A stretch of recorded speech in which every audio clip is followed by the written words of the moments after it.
क्या आपने कभी किसी की आंखों में झूठ छुपते देखा है? जब चालाकी और इश्क एक ही खेल में उतरे तो धोखा किसे कहेंगे? एक लड़की, एक लड़का और एक ऐसा प्लान जो आपकी सोच को हिला देगा।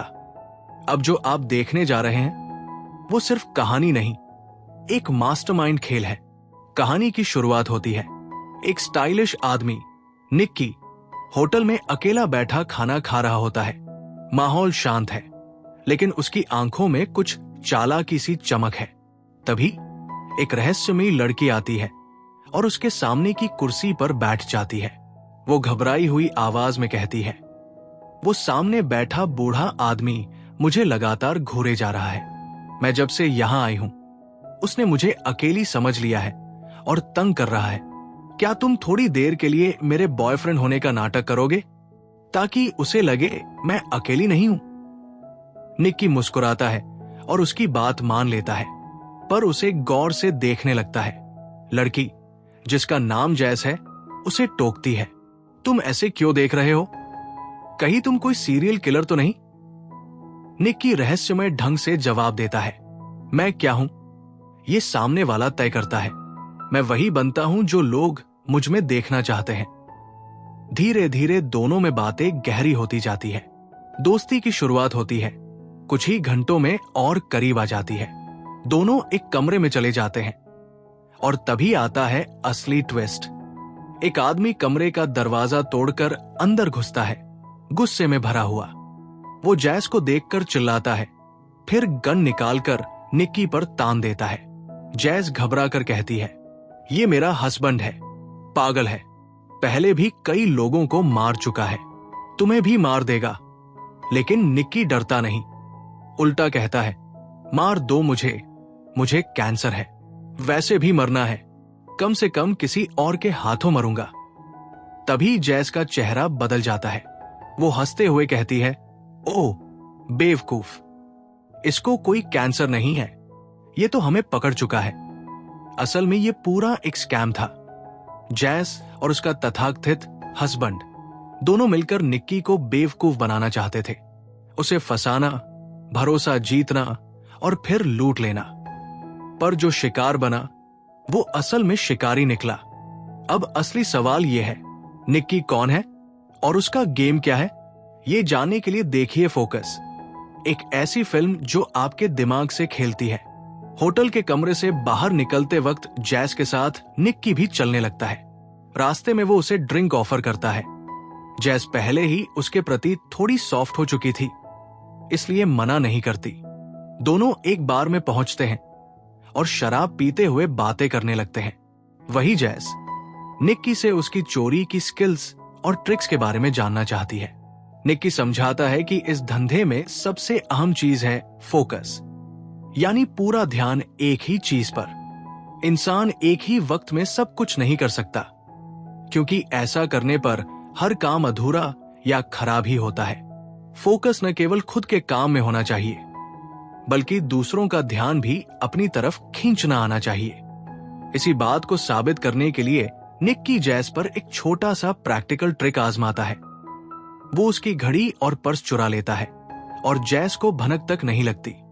जब वो उसे ये दिखाता है, जैस चौंक जाती है, लेकिन उसकी इस काबिलियत से प्रभावित भी होती है। अगले दिन दोनों फिर मिलते हैं। जैस जिद करती है कि निक्की उसे अपनी टीम के बारे में सब बताए। निक्की मान जाता है और बताता है कि वो अकेला नहीं है, उसकी एक टीम है जो भीड़ में चोरी की प्लानिंग और अंजाम देती है। जैस भी अब उनकी टीम का हिस्सा बनती है और एक पब्लिक प्लेस में मिशन के लिए जाती है, जहां निक्की नजर रख रहा होता है। वहां टीम का एक मेंबर जैस को सिखाता है कि इस मिशन को कैसे अंजाम देना है।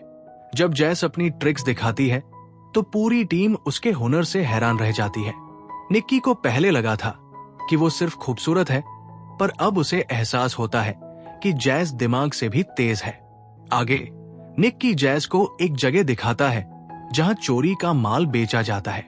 वहां महंगे और बेशकीमती सामान का ढेर लगा था। जैस को एक नेकलेस बहुत पसंद आता है और वो उसे पहनकर देखती है, मगर निक्की तुरंत मना करता है। वो कहता है कि हम अभी इतने अमीर नहीं हुए कि ऐश की जिंदगी जी सके। हमें अभी बड़ी बड़ी चोरियां करनी है। इसके बाद निक्की उसे होटल के कमरे की चाबी देता है और कहता है कि अब हमें लंबे समय तक साथ काम करना है, इसलिए ये कमरा लिया है। जैस चाहती है कि निक्की भी साथ चले, मगर वो कहता है कि मैं मसरूफ हूं। जैस अकेले होटल पहुंचती है और कमरे में सोचने लगती है निक्की के बारे में। शायद अब वो उसे पसंद करने लगी थी। तभी डोरबेल बजती है। दरवाजा खोलते ही सामने खुद निक्की होता है, यानी वो भी खुद को रोक नहीं पाया और फिर दोनों साथ वक्त बिताने लगते हैं। अगले दिन जैस एक आदमी से बातचीत कर रही थी जो निक्की का पुराना दोस्त था और काफी समय से उसके साथ काम कर रहा था। दोनों आपस में कुछ जरूरी बातें कर ही रहे थे कि अचानक उस दोस्त को एक जोरदार दौरा पड़ने लगता है। वो दर्द से चीखने लगता है और लोग घबरा जाते हैं। असल में ये सब निक्की और उसकी टीम की एक चाल थी, पूरी तरह से प्लान किया गया नाटक। जैसे ही लोगों का ध्यान उस बीमार शख्स की तरफ गया, निक्की और उसके साथी अपना असली खेल शुरू कर देते हैं। सबकी नजरें उस आदमी पर थी और उसी बीच उन्होंने लोगों की कीमती चीजें जैसे पर्स, घड़ियां और बटुए चुपचाप चुरा लिए। कुछ ही देर में निक्की एम्बुलेंस लेकर वहां पहुंचता है, अपने दोस्त और जैस को गाड़ी में बैठाता है और वहां से फरार हो जाता है। रात होते ही सब चोर अपने अड्डे पर पार्टी मना रहे होते हैं। खुशी का माहौल है। निक्की सबको बताता है, इस बार हमने $1.2 मिलियन का बड़ा शिकार मारा है। उसके एक साथी ने उसे सारे पैसे सौंपते हुए कहा, इन पैसों को संभालना अब तुम्हारी जिम्मेदारी है और एक बात याद रखना, जुए से दूर रहना। अगले दिन निक्की और जैस एक स्टेडियम में मैच देखने पहुंचे। वहां एक दिलचस्प मोड़ आता है। एक लड़की उठकर बाहर जाने लगती है। जैस कहती है, मैं शर्त लगाती हूं, कम से कम 8 लोग उसे जाते हुए देखेंगे। निक्की जवाब देता है, नहीं, सिर्फ 3 लोग देखेंगे। तभी पास बैठा एक अमीर आदमी हस्तक्षेप करता है, मेरे हिसाब से उसे 5 लोग देखेंगे। लेकिन जब उन्होंने ध्यान से देखा तो उसे कुल 7 लोगों ने देखा था, यानी जैस जीत जाती है। इसके बाद वो अमीर आदमी निक्की को खेल में दाव लगाने के लिए उकसाता है।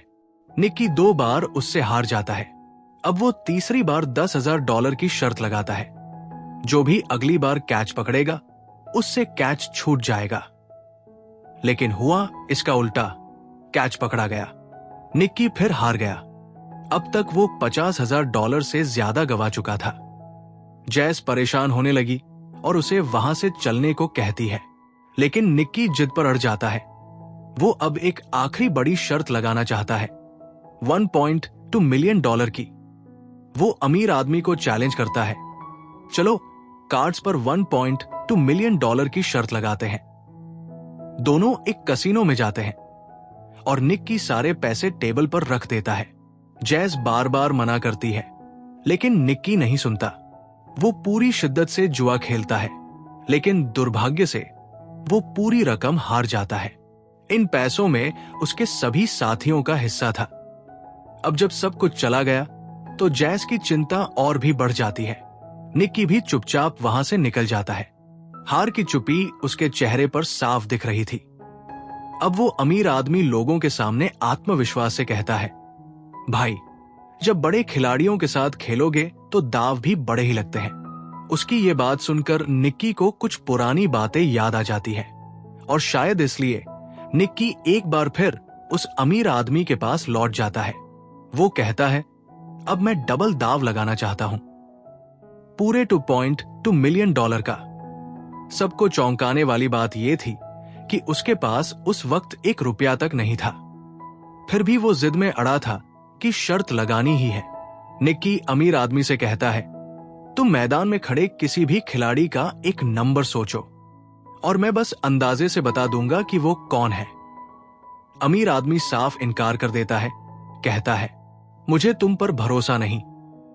निक्की मुस्कुराते हुए कहता है, ठीक है, मैं नहीं, मेरी दोस्त बताएगी। निक्की की इस दीवानगी को देखकर अमीर आदमी भी मान जाता है, जबकि जैस उसे रोकने की कोशिश करती है। अब वो स्टेडियम में जाकर एक खिलाड़ी का नंबर सोचकर नोट कर लेता है। फिर कहता है, जाओ अपनी दोस्त से पूछो क्या उसने सही अंदाजा लगाया। निक्की बाहर जाकर जैस से कहता है, जैस बाहर जाओ और उस खिलाड़ी के बारे में सोचो, बस अपने दिल की सुनो। जैस दूरबीन से प्लेयर्स को देखती है, उलझन में है, समझ नहीं पा रही कौन हो सकता है। अमीर आदमी एक बार फिर कहता है, अब भी समय है, चाहो तो दाव वापस ले सकते हो। पर निक्की मना कर देता है, नहीं, ये रिस्क मैं लेना चाहता हूं। और फिर कुछ पल बाद जैस ठिठक जाती है, हैरानी से देखती है कि मैदान में निक्की का एक दोस्त भी खेल रहा है, 55 नंबर की टी शर्ट पहने हुए।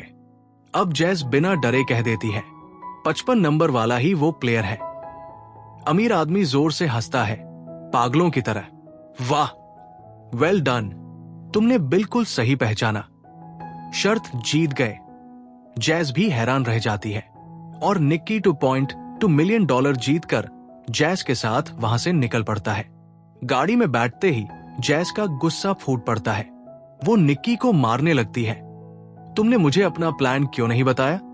आखिर ये किया कैसे? अभी थोड़ी देर पहले तो लग रहा था कि तुम हार गए हो। अब बता भी दो, सच्चाई क्या है? इतना बड़ा रिस्क कैसे ले लिया? निक्की मुस्कुराकर जवाब देता है, उस अमीर आदमी के पास पैसे तो बहुत है, लेकिन उससे भी ज्यादा है उसकी लत, जुए की। और कोई जुआ नहीं छोड़ा उसने। जैस चौंक कर पूछती है, लेकिन तुम कैसे जानते थे कि मैं 55 नंबर ही चुनूंगी? निक्की कहता है, क्योंकि मैं पिछले कई दिनों से तुम्हारे और उसके दोनों के दिमाग में 55 नंबर डाल रहा था, धीरे धीरे, बिना बताए। और यही है असली फोकस। और अब कहानी थोड़ा पीछे जाती है, कुछ वक्त पहले की एक अहम कड़ी। हमने देखा कि निक्की की टीम पहले से ही उस अमीर आदमी पर नजर बनाए हुए थी। उन्होंने बड़ी ही चतुराई से उसके ज़हन में 55 नंबर को बिठा दिया था।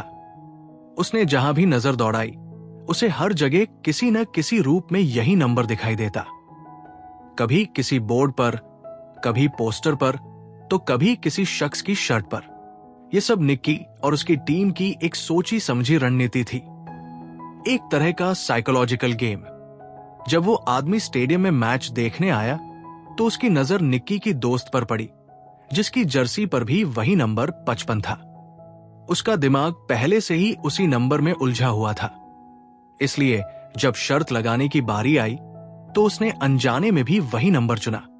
जब निक्की ने उसे बताया कि यह सब पहले से प्लान किया हुआ था, तो जैस चकित रह जाती है और साथ ही बहुत खुश भी। उसे लगता है जैसे वो खुद भी इस जादू का हिस्सा बन गई हो।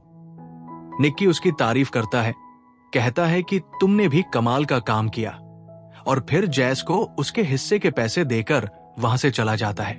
जैस उसे रोकने की बहुत कोशिश करती है, लेकिन निक्की बिना पीछे देखे चला जाता है। जैस का दिल टूट जाता है, उसकी आंखें नम हो जाती हैं, क्योंकि अब वो निक्की को पसंद करने लगी थी। उसका यूं अचानक चला जाना उसे बहुत गहराई से छू जाता है। अब कहानी 3 साल आगे बढ़ जाती है। निक्की एक बार फिर से किसी रईस आदमी को निशाना बनाने की योजना बना रहा है। इस बार उसका टारगेट है गैरी, एक अमीर कारोबारी जिसे रेसिंग कारों का बहुत शौक है। गैरी के पास कई महंगी और दुर्लभ कारें हैं, लेकिन अब उसे एक अच्छे और भरोसेमंद मैकेनिक की जरूरत है जो इन गाड़ियों की देखभाल कर सके। यहीं से निक्की की चालाकी शुरू होती है। वो खुद को एक एक्सपर्ट मैकेनिक के रूप में पेश करता है और गैरी से मिलने पहुंच जाता है। मुलाकात के बाद जब निक्की चला जाता है तो गैरी का गार्ड सावधान करता है, इस आदमी से होशियार रहिए, मुझे इस पर जरा भी भरोसा नहीं। शाम होते होते एक शानदार पार्टी का आयोजन होता है, जिसमें गैरी ने निक्की को आमंत्रित नहीं किया था, फिर भी वो वहां पहुंच जाता है। वहीं पार्टी में जैस भी मौजूद होती है, वही जैस जिससे निक्की कभी बहुत करीब रहा है। जब निक्की की नजरें मिलती हैं और वो गैरी के क्लोज जा रही होती है, तो निक्की को सब समझ में आ जाता है। वो चुपचाप पार्टी से बाहर निकल जाता है। बाहर खड़ा निक्की सोच में डूबा होता है कि तभी जैस आकर कहती है, हाँ, मैं अब उसके साथ हूं, लेकिन वो मेरे अतीत के बारे में कुछ नहीं जानता। तुमसे बस एक गुजारिश है, प्लीज उसे कुछ मत बताना। उधर निक्की का दिल टूट चुका था। वो पार्टी में लौटता है और खुद को शराब में डुबो देता है। जैस को गैरी के इतना करीब देखकर वो खुद पर काबू नहीं रख पाता। नशे और गुस्से के मिले जुले असर में निक्की सीधे जाकर गैरी के मुंह पर मुक्का जड़ देता है। गैरी का गार्ड तुरंत उसे पकड़कर बाहर फेंक देता है। हालांकि गैरी निक्की को निकालता नहीं। उसे एहसास है कि निक्की ने ये सब शराब के नशे में किया है। वो उसे माफ कर देता है। अगले दिन जब गैरी का मैनेजर निक्की को काम समझा रहा होता है, उसी दौरान पूल के पास गैरी और जैस एक साथ नजर आते हैं, बहुत करीब। ये देखकर निक्की का ध्यान वही अटक जाता है। उसका फोकस अब काम से भटक गया था। काम खत्म होने के बाद वो जैस के पास जाता है और धीरे से कहता है, तुम्हें यहां ऐसे कपड़े पहनकर नहीं आना चाहिए था। कुछ लोग तुम्हें अजीब निगाहों से देख रहे थे और मुझे ये बिल्कुल पसंद नहीं आया। लेकिन जैस उसकी बातों को नजरअंदाज करती है और वहां से चली जाती है, जैसे उसे उसकी परवाह ही नहीं। अगले दिन निक्की और जैस एक नई जगह पर मिलते हैं। जैस अब भी 3 साल पहले हुई उस अजीब मुलाकात को लेकर उलझन में थी। वो जानना चाहती थी कि आखिर निक्की ने उसे उस दिन अचानक छोड़ क्यों दिया था। निक्की एक बार फिर अपनी सफाई देने की कोशिश करता है, शायद उसे मना ले या अपनी बातों में उलझा ले। लेकिन इस बार जैस उसकी कोई भी बात सुनने को तैयार नहीं थी। उसके चेहरे पर गुस्सा और दिल टूटने का दर्द साफ झलक रहा था। फिर निक्की एक और रास्ता अपनाता है। वो अपने खास दोस्त की मदद लेता है, जो जैस का भी करीबी बन चुका था। उसी दोस्त के जरिए निक्की जैस तक वो कीमती नेकलेस भिजवाता है, जो उन्होंने एक बार चोरी के माल में देखा था। जैस ये नेकलेस देखकर हैरान रह जाती है और अपने दोस्त के कहने पर अनिच्छा से सही मगर निक्की से मिलने के लिए मान जाती है। जब दोनों आमने सामने होते हैं तो निक्की अपने जज्बात जाहिर करता है। वो अब भी जैस से जुड़ाव महसूस करता है, वही रिश्ता फिर से कायम करना चाहता है। लेकिन जैस साफ कह देती है, अब माफी से कुछ नहीं बदलेगा। मैं दोबारा तुम पर भरोसा नहीं कर सकती। इतना कहकर वो वहां से चली जाती है। निक्की टूटे मन से होटल लौटता है, लेकिन जैसे ही वो अपने कमरे में पहुंचता है, हैरानी से देखता है कि जैस पहले से ही उसके दरवाजे पर बैठी है। सच ये था, जैस आज भी निक्की को दिल से चाहती थी, खुद को रोक नहीं सकी। दोनों एक बार फिर कमरे में जाते हैं और बीते लम्हों को फिर से जीने लगते हैं। अगली सुबह अचानक गैरी का गार्ड निक्की से मिलने आता है। जैसे ही दरवाजा खटखटाया जाता है, निक्की घबराते हुए खोलता है। गार्ड को कुछ शक हो गया था। उसे लगा कमरे में कोई और भी मौजूद है। वो अंदर आकर कोने कोने की तलाशी लेने लगता है, लेकिन कुछ नहीं मिलता, क्योंकि जैस समझदारी से साथ वाली बालकनी में छुप गई थी। गैरी का मैनेजर उसे भारी भरकम पेमेंट देता है, लेकिन उसके पीछे कुछ गड़बड़ है। वहीं दूसरी तरफ निक्की अपने लैपटॉप पर एक सीक्रेट फाइल ट्रांसफर कर रहा होता है, गैरी की कंपनी के सीक्रेट डिजाइन्स। उसने गैरी के कॉम्पिटिटर्स को उसी के डिजाइन्स कम दामों में बेच दिए और अब अपनी पार्टनर जैस के साथ शहर छोड़ने का प्लान बना चुका है। जैसे ही ये दोनों कार में बैठकर निकलते हैं, गैरी का एक आदमी उनका पीछा करता है और उनकी गाड़ी में टक्कर मारता है। होश आने पर निक्की और जैस खुद को बंधा हुआ पाते हैं। सामने खड़ा है गैरी। उसे पहले ही शक हो गया था कि निक्की धोखा देने वाला है, इसलिए उसने अपने लोगों को पहले से ही उसके पीछे लगा रखा था। गैरी की सबसे बड़ी हैरानी, जब सिक्योरिटी इतनी टाइट थी, तब भी निक्की को उसका लैपटॉप एक्सेस कैसे मिला।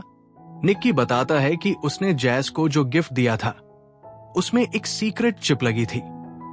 जैसे ही जैस गैरी के लैपटॉप के पास गई, निक्की को एक्सेस मिल गया और वो उसका पासवर्ड भी निकाल सका। लेकिन जैस को भी कुछ नहीं पता था, या शायद पता था। गैरी टेप हटाता है और जैस चौंकाने वाला खुलासा करती है, मेरे और गैरी के बीच कुछ भी नहीं था। असल में उसने जानबूझकर गैरी के करीब जाकर यह दिखाया कि वो उसमें इंटरेस्टेड है, ताकि गैरी को लगे कि उसे फंसाया नहीं जा रहा, लेकिन हकीकत में तो दोनों गैरी को ही बेवकूफ बना रहे थे। जैस और निक्की के बीच झगड़ा होने लगता है, धोखा, झूठ और मौत की घड़ी। तभी गैरी का गार्ड निक्की को गोली मार देता है, कहता है अब एक और झूठ नहीं। लेकिन फिर आता है सबसे बड़ा ट्विस्ट। वो गार्ड कोई और नहीं, निक्की का पिता होता है। उसने ही गोली चलाई थी, पर जानबूझकर जानलेवा नहीं। वो गैरी के साथ पिछले 3 साल से काम कर रहा था ताकि अपने बेटे की प्लानिंग पूरी कर सके। अंत में जैस और निक्की सारे पैसे लेकर अस्पताल की ओर निकलते हैं। जैस को भी पता चल चुका है कि निक्की ने उसे भी इस्तेमाल किया, पर वो भी वैसी ही है, चालाक, तेज और धोखेबाज। इसलिए वो उसे माफ कर देती है। अब दोनों साथ हैं, अपने स्किल से दुनिया को ठगते हुए शानदार ऐशो आराम की जिंदगी जीते हैं। धोखे की इस दुनिया में सबसे बड़ा खिलाड़ी वही है जो अपने इमोशंस को भी एक चाल बना ले। फोकस हमें सिखाती है कि जिंदगी में इंटेलिजेंस, इमोशंस और इरादे सब कुछ एक गेम है, पर असली जीत उसी की होती है जो टाइमिंग और ट्रस्ट दोनों को कंट्रोल कर सके।